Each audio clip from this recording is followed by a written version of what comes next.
Hey everyone, welcome back to the channel. Today we're going to be unboxing and reviewing the Star Wars Vintage Collection Boba Fett from Morak from Mandalorian Season 2.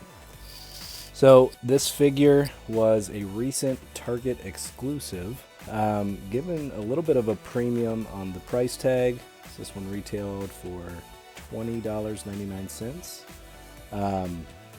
And we compare that kind of to the Tatooine Deluxe version that we got earlier this year, and that one was upwards of $25+. So this one is VC 252.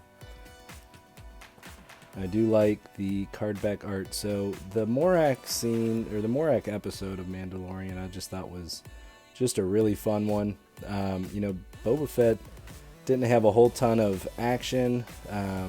He more stayed with the ship. But we, of course, got that great scene with his seismic charge towards the end of this episode. So definitely a good addition. I like this version of Boba Fett's armor a lot. He still has the Tusken kind of robes on underneath his Mandalorian armor. So we'll compare this one to the Tatooine version, but I think this one may end up being my favorite out of the two. So we'll go ahead and crack them open. All right. Here we have the figure. Now, one thing to notice, I'm not sure how much you can see, just the scarring on the top of his head. And again, we'll compare this to the Tatooine version, but this version of Boba should be more of the paler, more scarred, less eyebrow kind of character when you compare the two. I'm guessing they just used the same exact kind of sculpt and everything, but we'll have to compare them side by side. So the legs feel a little heavy, so they do have some good knee articulation there, even with the robing. I was thinking that may limit us a little bit, but it looks like you can still get him into a good amount of poses. It's just a little harder to move. Just with all that overlap there. So not too bad. So still going to be really posable. Like I was saying, I love the Tusken robes. I like that it's cloth. Kind of got that little overhang there. Now the big difference here, or one of the big differences here with the deluxe version, so it had the removable rocket on top, and this is all just molded in there. And it also does not have any of the kind of attachment sites or holds to put the fire effects onto there. So I was thinking we could probably swap out the entire thing, but looks like we're pretty much stuck with having this one be the more basic of the two. So, and I actually think the other one has a little more paint detail to the rocket back. So but otherwise I think really accurate to the on-screen kind of Morak outfit, so I do like it. Really good paint apps. So now we do have the removable helmet, so that just slides right over. And again, with him being a bald character, his head's not going to be as big, so I think the removable helmet works just fine for him. Pretty clean on the paint apps, so again, pretty accurate to this scene in the show. He doesn't have a lot of the battle damage or chipped paint quite yet, as he has just repainted his armor. So let's say looks good there. Got his iconic rifle here. Get him set up.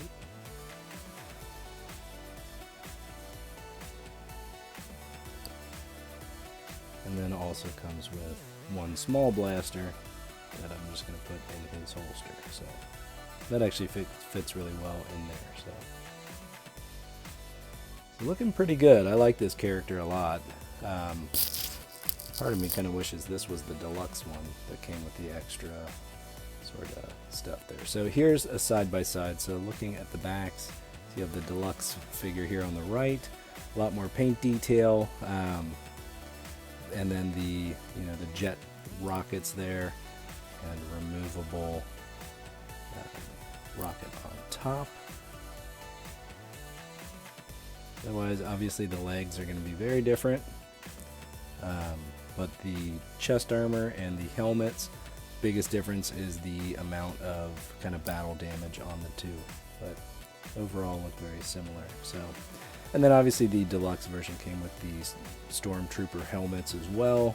So, I mean, you did get quite a bit more for the Tatooine version.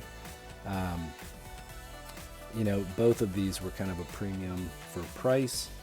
So, you know, I think they know what they have with Boba Fett, and I think that sometimes we get what many people refer to as the Boba Fett tax. So, you know, it is what it is. At a certain point, I'm still willing to pay for it because I am a big Boba Fett fan.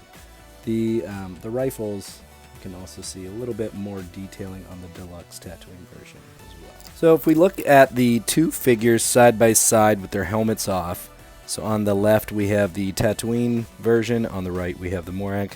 So you can see on the Morak version, the scarring is kind of pinkish red, and on the Tatooine version, a little bit smaller scarring, more of a whitish tint, and you can see the eyebrows are a bit darker on the Tatooine version as well. So skin pigment, it looks like they kept that pretty much the same. But I do really like that they took the time to make that change with the scarring and eyebrows and all that, just to show the post back to tank Boba Fett. So nice detail there. All in all, two great figures. You know, I think I like having both. I like having pretty much every version of Boba Fett that we're going to get. You know, but I'm sure some people kind of picked one or the other and just kind of went with it. So what are your thoughts? Which one do you like better? Are you a fan of the Morak or the Tatooine Deluxe version? So I'm going to set them up. Make sure to leave a comment below with your thoughts and just kind of what your preference is.